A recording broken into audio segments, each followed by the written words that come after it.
पाकिस्तान से अपना प्यार पाने भारत आई सीमा हैदर और सचिन की लव स्टोरी में जासूसी का एंगल आ चुका है। देश की राजधानी से सटे नोएडा से महज 50 किलोमीटर की दूरी पर यमुना एक्सप्रेस वे के पास रबुपुरा कुछ दिनों पहले तक एक सामान्य कस्बा था, लेकिन पिछले कुछ दिनों से ये चर्चित गांव बन चुका है। इसकी वजह है हिंदुस्तान की सरहद के उस पार पाकिस्तान से 4 बच्चों के साथ आई पाकिस्तानी बहू। महज 5वीं तक पढ़ी हुई सीमा हैदर नाम की ये महिला अविश्वसनीय तरीके से कराची, नेपाल और दिल्ली होते हुए यूपी के इस कस्बे में सचिन मीणा के पास पहुंच गई। ये पूरी कहानी शुरू होती है मोबाइल फोन पर ऑनलाइन खेले जाने वाले पबजी गेम से। रबुपुरा कस्बे का सचिन कोविड से पहले एक परचून की दुकान पर काम करता था। कोविड काल में दुकानें बंद हो गई तो उसका काम भी चला गया। खाली बैठा सचिन मोबाइल पर पबजी गेम खेलता था। सितंबर 2020 में गेम खेलने के दौरान वो पाकिस्तान में रहने वाली सीमा हैदर के संपर्क में आया। गेम खेलने के दौरान दोनों अपना माइक्रोफोन ऑन करके रखते थे। सचिन, ओ सचिन, ये क्या तू सारा दिन मोबाइल फोन पर लगा रहता है? इधर आ। हेलो, जरा रुकना, शायद माँ बुला रही है। हाँ, कोई नहीं, तुम पहले उनकी बात सुन लो, लेकिन जल्दी आना, मैं ऑनलाइन ही हूँ। बस 2 मिनट। कितनी देर से आवाज लगा रही हूँ बेटा, तू सारा दिन फोन पर लगा रहता है। अरे माँ, जरूरी काम कर रहा हूँ, तुम तो जानते ही हो आजकल घर से बाहर तो कोई काम मिल नहीं रहा, इसीलिए मोबाइल पर काम कर रहा हूँ। थोड़ी देर मुझे बुलाना मत, नहीं तो काम नहीं हो पाएगा। आ गए? हो गई माँ से बात? हाँ, बस ऐसे ही पूछ रही थी कि फोन पर क्या कर रहा हूँ। खैर छोड़ो, और अपने बारे में बताओ, कौन कौन है तुम्हारे घर में? मैं, मेरे शौहर और मेरे 4 बच्चे। अच्छा, तो तुम शादीशुदा हो, पर तुम्हें देखकर लगता नहीं है, तुम बहुत सुंदर हो। थैंक यू, मुझे अच्छा लगा तुम्हारे मुंह से अपनी तारीफ सुनकर। ऐसे ही सीमा और सचिन एक दूसरे से बात करते थे। गेम चैट पर भी बातें करते थे। रोजाना 3-4 घंटे वे गेम खेलते और एक दूसरे से बात करते। अच्छा, तो तुम्हारे शौहर सऊदी अरब में रहते हैं, पर तुम अकेले कैसे रहती हो? हाँ, अब जबरदस्ती की शादी तो ऐसी ही होती है। कोरोना जब से आया है मैं तो बस मोबाइल पर टिकटॉक देख लेती हूँ और वीडियो बना लेती हूँ। तुम्हें पता है सचिन, पहले मैं कैंडी क्रश गेम खेलती थी, फिर मुझे पबजी गेम के बारे में पता चला। मैं बोर होती थी, मेरी सारी सहेलियां पबजी खेलती थी, तो मैंने भी पबजी खेलना शुरू किया, तभी तुम मिल गए। अच्छा रुको, मैं तुम्हें अपने बच्चों से मिलवाती हूँ। बच्चों, इधर आना, ये देखो तुमसे कौन बात कर रहा है। सीमा ने सचिन को अपने 4 बच्चों से वीडियो कॉल पर मिलवाया। इस बीच दिसंबर 2020 में सीमा के पिता की मौत हो गई। सचिन उससे मिलकर सांत्वना देना चाहता था। इसके लिए उन्होंने गदर फिल्म के बारे में आपस में बात की कि कैसे तमाम बाधाओं के बीच भी भारत में रहने वाला लड़का पाकिस्तान में रह रही लड़की से मिलता है। इसलिए उन्होंने भी सभी कठिनाइयों के बीच मिलने का फैसला किया। सचिन, मैंने काफी कोशिश की है पर मुझे भारतीय वीजा नहीं मिल रहा, अब हम कैसे मिलेंगे? तुम चिंता मत करो, अब जल्दी ही मैं तुमसे नेपाल में मिलूंगा। इसके बाद सीमा ने काठमांडू की फ्लाइट ली। इधर सचिन भी बस में निकल चुका था। दोनों काठमांडू पहुंच गए। दोनों ने मंदिर में शादी कर ली।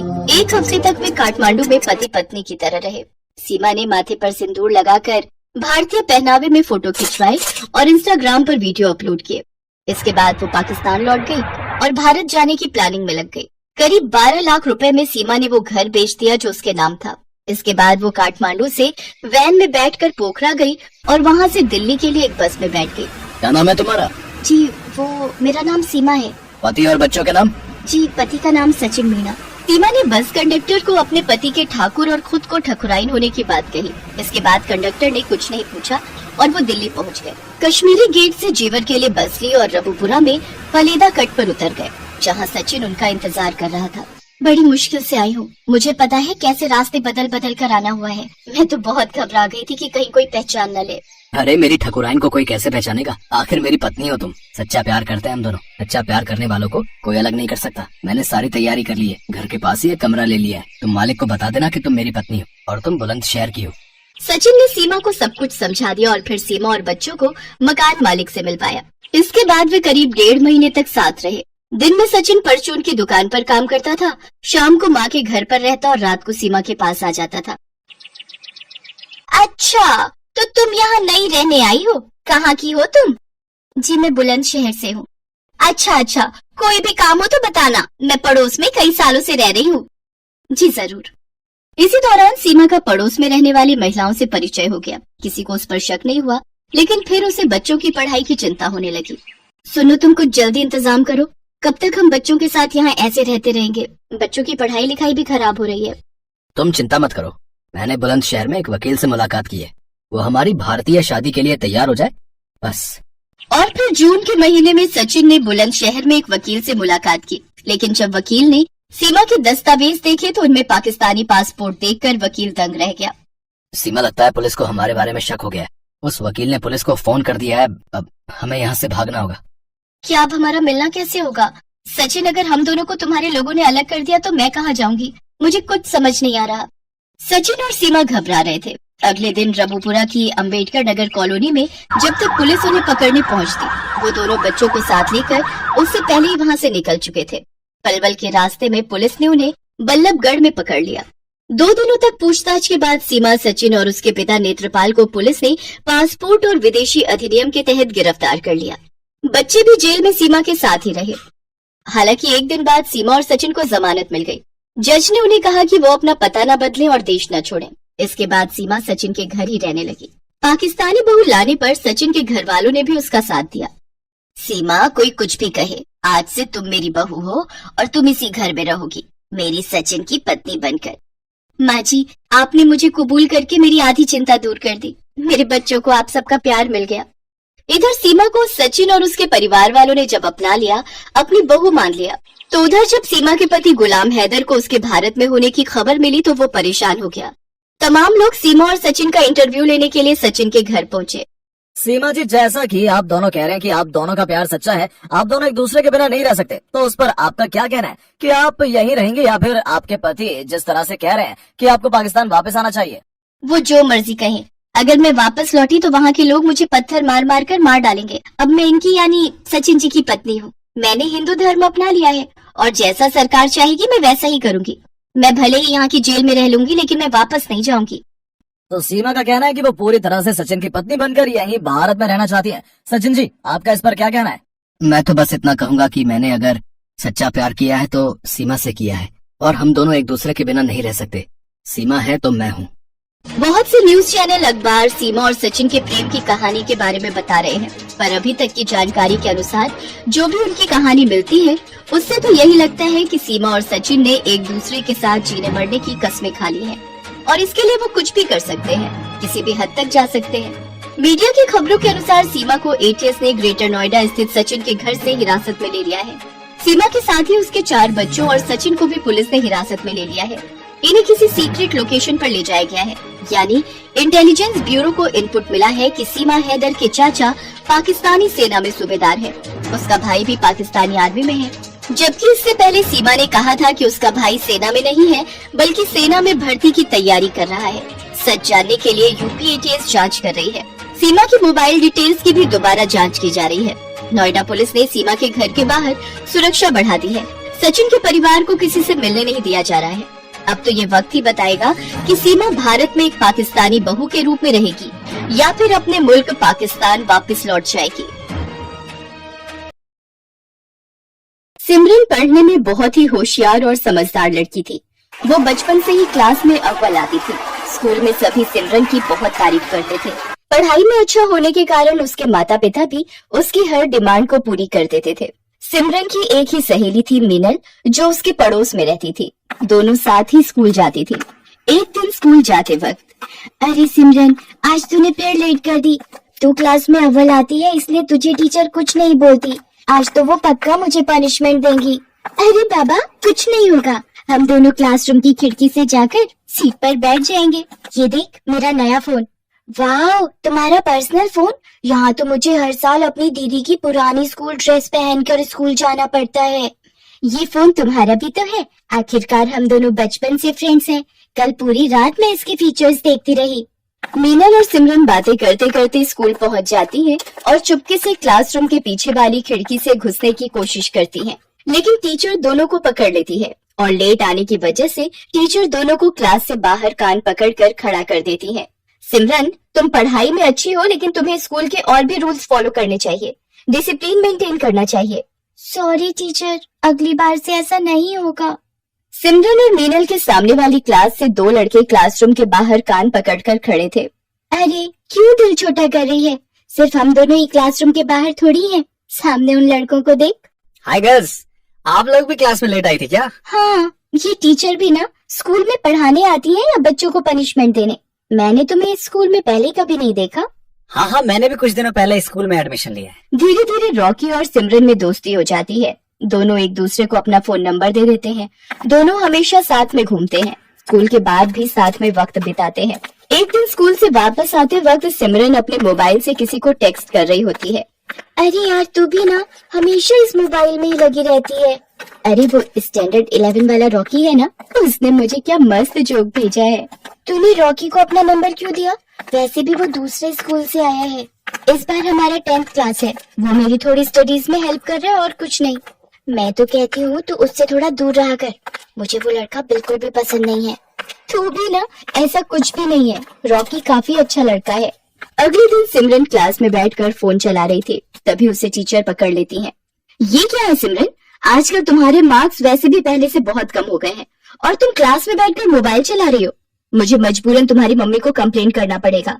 सॉरी टीचर, अगली बार से ऐसा नहीं होगा, वरना मम्मी मेरा फोन छीन लेंगी। प्लीज मम्मी को मत बताइएगा। ये तुम्हारी पहली गलती थी, इसलिए मैं माफ कर रही हूँ। ऐसे ही कुछ महीने बीत जाते हैं। गर्मी की छुट्टी का वक्त आ जाता है। सिमरन और रॉकी स्कूल के बाद कुछ टाइम साथ में गुजारने का प्लान करते हैं। अरे यार मीनल, तू आज अकेली घर चली जा। अगर मेरी मम्मी तेरे घर पर कॉल करी तो बोल देना मैं तेरे घर पर ही हूँ। लेकिन तू कहाँ जा रही है? मैं रॉकी से मिलने जा रही हूँ। ये सही नहीं है, तुम्हें स्कूल से सीधा घर जाना चाहिए। तुम मेरे से जलती हो क्योंकि स्कूल में सभी मुझे इम्पोर्टेंस देते हैं। ऐसा कुछ भी नहीं है, तुम मुझे गलत समझ रही हो। तभी सिमरन के फोन पर रॉकी का कॉल आता है और वो वहाँ से चली जाती है। सिमरन रॉकी से मिलने उसके घर जाती है। वहाँ काफी अंधेरा होता है। सिमरन रॉकी को आवाज देती है, रॉकी कहाँ हो तुम? रॉकी पीछे से आकर उसे भूख कर डरा देता है। ओह रॉकी, तुम भी ना, तुमने तो मुझे डरा ही दिया था। क्या तुम भी बच्चों की तरह डर गई? रॉकी और सिमरन साथ में पिज्जा खाते हैं और खूब सारी बातें करते हैं और एक पिक्चर देखते हैं। कल से गर्मी की छुट्टी हो जाएंगी, हम लोग 2 महीने तक नहीं मिल पाएंगे। इससे पहले मैं तुम्हें कुछ बताना चाहता हूँ। हाँ बोलो, क्या बताना है तुम्हें? तुम मेरी बेस्ट फ्रेंड हो। मैंने आज तक तुम्हारे जैसी लड़की नहीं देखी। तुम भी ना, तुम भी मेरे सबसे अच्छे दोस्त हो। सिमरन और रॉकी साथ में वक्त बिताते हैं और कब दोनों अपनी हदें पार कर जाते हैं उन्हें पता ही नहीं चलता। अगले दिन से स्कूल की गर्मी की छुट्टियां शुरू हो जाती हैं। रॉकी और सिमरन एक दूसरे से मिल नहीं पाते। कुछ दिनों बाद सिमरन को उल्टियां होने लगती है और सिर चकराने लगता है। सिमरन को ये सब थोड़ा अजीब लगता है। तब वो मीनल को सारी बात बताती है। क्या किया सिमरन तूने? मुझे माफ कर दे। मैंने तेरे मना करने के बाद भी रॉकी के साथ वक्त बिताया। तू चिंता मत कर, कल से स्कूल खुल रहा है। तू पहले रॉकी से जाकर बात कर। अगले दिन सिमरन जाकर रॉकी से बात करती है, उसे सारी बात बताती है। तुम्हें याद है उस दिन हम तुम्हारे घर पर मिले थे, हमारे बीच? वो तो मेरा सबसे खूबसूरत दिन था। हमारे साथ में बिताए गए वो पल मैं कैसे भूल सकता हूँ? मैं प्रेग्नेंट हूँ। मुझे कुछ समझ में नहीं आ रहा मुझे क्या करना चाहिए। अगर किसी को पता चल गया तो सब हमारा मजाक उड़ाएंगे। ये क्या बोल रही हो? ऐसा कैसे हो सकता है? ये मेरी प्रॉब्लम नहीं है। ये क्या बोल रहे हो तुम रॉकी? ये सब हमने साथ में किया था। ठीक है, रुक जाओ, मैं कुछ करता हूँ, लेकिन इसके बाद तुम मुझे अपनी शक्ल मत दिखाना। रॉकी वहाँ से चला जाता है। सिमरन रोते हुए मीनल के पास जाती है। क्या हुआ, तुम रो क्यों रही हो? रॉकी मेरी शक्ल भी नहीं देखना चाहता है। वो मुझसे नफरत करने लगा है। मुझे पता था वो लड़का कुछ ऐसा ही करेगा। मुझे उस पर बिल्कुल भी भरोसा नहीं था। मुझे लगता है हमें किसी बड़े की मदद लेनी चाहिए। नहीं, ये बात किसी को नहीं बताना, वरना सब मुझ पर हंसेंगे। अगले दिन रॉकी सिमरन को एक गोली लाकर देता है। ये लो, ये गोली खा लेना। इसके बाद इस परेशानी से हमें छुटकारा मिल जाएगा। लेकिन रॉकी, इससे कुछ प्रॉब्लम तो नहीं होगी ना? चुपचाप से गोली खा लो और मेरा पीछा छोड़ दो। इसके बाद से ना तो मुझे कॉल करना, ना ही कोई मैसेज। सिमरन वो गोली खाकर जाकर अपनी क्लास में बैठ जाती है। तभी वो चक्कर खाकर गिर जाती है। तुझे क्या हो गया सिमरन? आंखें खोलो। इसके मुंह पर पानी छिड़कने के बाद भी इसे होश नहीं आ रहा है। लगता है कोई सीरियस इशू है। टीचर, मैं आपको कुछ बताना चाहती हूँ, प्लीज आप किसी को मत बताइएगा। मैं तुम्हारी टीचर हूँ, तुम लोगों को सही राह दिखाना मेरा काम है। तुम बिल्कुल चिंता मत करो, बिना झिझक के मुझे सारी बातें बताओ। मीनल डर कर टीचर को सारी सच्चाई बता देती है। टीचर सिमरन को हॉस्पिटल लेकर जाती है और वहाँ उसका अच्छे से चेकअप करवाती है। कुछ देर बाद सिमरन को होश आ जाता है। टीचर, मैं आपको कुछ बताना चाहती हूँ, मेरी तबीयत खराब होने के पीछे कुछ और वजह है। मुझे मीनल ने सब बता दिया है। इस उम्र में बच्चे नादानी करते हैं, लेकिन तुमने जो किया है वो छोटी बात नहीं है। इससे तुम्हारी पूरी जिंदगी बर्बाद हो सकती थी। मुझे अपने किए पर बहुत अफसोस है। मैं कभी भी ऐसा नहीं करूंगी। आप प्लीज किसी को कुछ नहीं बोलिएगा। ऐसे बिना जाने कोई मेडिसिन लेना खतरनाक साबित हो सकता है। तुम्हें किसी बड़े से एडवाइस लेनी चाहिए थी। मुझे माफ कर दो मिस। मैं बहुत घबरा गई थी। लेकिन तुम्हारे साथ जिसने ये किया है, मैं उसे सजा दिलवा कर रहूंगी। टीचर रॉकी को स्कूल से सस्पेंड करवा देती है और उसके फाइनल एग्जाम देने पर भी रोक लग जाती है। मुझे माफ कर दीजिए टीचर, मैं ऐसी गलती फिर कभी भी नहीं करूंगा। तुमने एक लड़की के साथ जो किया है वो माफी के लायक नहीं है। तुम्हें सिमरन से माफी मांगनी चाहिए और अब इस गलती को सुधार कर इसका पश्चाताप भी तुम्हें ही करना होगा। मुझे माफ कर दो सिमरन, मुझसे बहुत बड़ी भूल हो गई है। मैं घबरा गया था। मैं तुम्हें प्रॉब्लम में छोड़ के चला गया। टीचर सिमरन को लेकर उसके माता पिता के पास जाती है। देखिए सर, मैं आपसे जो बात करने जा रही हूँ वो आपको बहुत धैर्य रखकर सुननी होगी। अक्सर बच्चे कुछ गलतियां कर बैठते हैं जिसकी वजह से उन्हें पछताना पड़ सकता है। आप क्या कहना चाह रही हैं टीचर? हमारी बेटी से कुछ गलती हुई है? वो दरअसल बात ये है कि वो आपकी बेटी सिमरन प्रेग्नेंट है। ये सब करने स्कूल जाती हो तुम? मैं तुम्हारी खाल उतार दूंगा बेशर्म लड़की। रुक जाइए सर, अब ऐसे समय में आपको इन बच्चों का साथ देना होगा, वरना ये जिंदगी भर खुद को माफ नहीं कर पाएगी और ये नादानी में कोई गलत कदम ना उठा ले। टीचर बड़ी समझदारी से सारी बात सिमरन के मम्मी पापा को समझाती है। अब हमें क्या करना चाहिए? इसकी तो जिंदगी बर्बाद हो जाएगी। अभी सिमर बहुत छोटी है, इसके सामने पूरी जिंदगी पड़ी है। हमें इस बच्चे का मिसकैरेज करवा देना चाहिए। मैंने डॉक्टर से बात की है, इसमें कोई भी दिक्कत नहीं होगी। फिर सिमरन की फैमिली और टीचर मिलकर उस बच्चे का मिसकैरेज करवा देते हैं। थोड़ी दिनों बाद सिमरन बिल्कुल ठीक हो जाती है। सिमरन के मम्मी पापा भी उसकी गलती के लिए उसे माफ कर देते हैं। अब सिमरन और मीनल की फिर से गहरी दोस्ती हो जाती है। सिमरन मीनल से अपने बुरे बर्ताव के लिए माफी मांगती है। मीनल, मैंने तुझे भला बुरा कहा, लेकिन तुमने आज साबित कर दिया कि तुम ही मेरी सच्ची दोस्त हो। ये तो मेरा फर्ज था। दोस्त अगर दोस्त के काम ना आए तो मैडम दोस्ती कैसी? अब थोड़ा हंस भी दे। आज से हम दोनों मन लगाकर पढ़ाई करेंगे और कभी भी किसी को शिकायत का मौका नहीं देंगे। इसलिए दोस्तों, जिंदगी हमें अपनी हर गलती को सुधारने का एक मौका जरूर देती है। इसलिए कोई गलत कदम ना उठाएं और अपने माता पिता से हर प्रॉब्लम शेयर करें, जिससे मुश्किल घड़ी में वो आपका साथ दे सकें।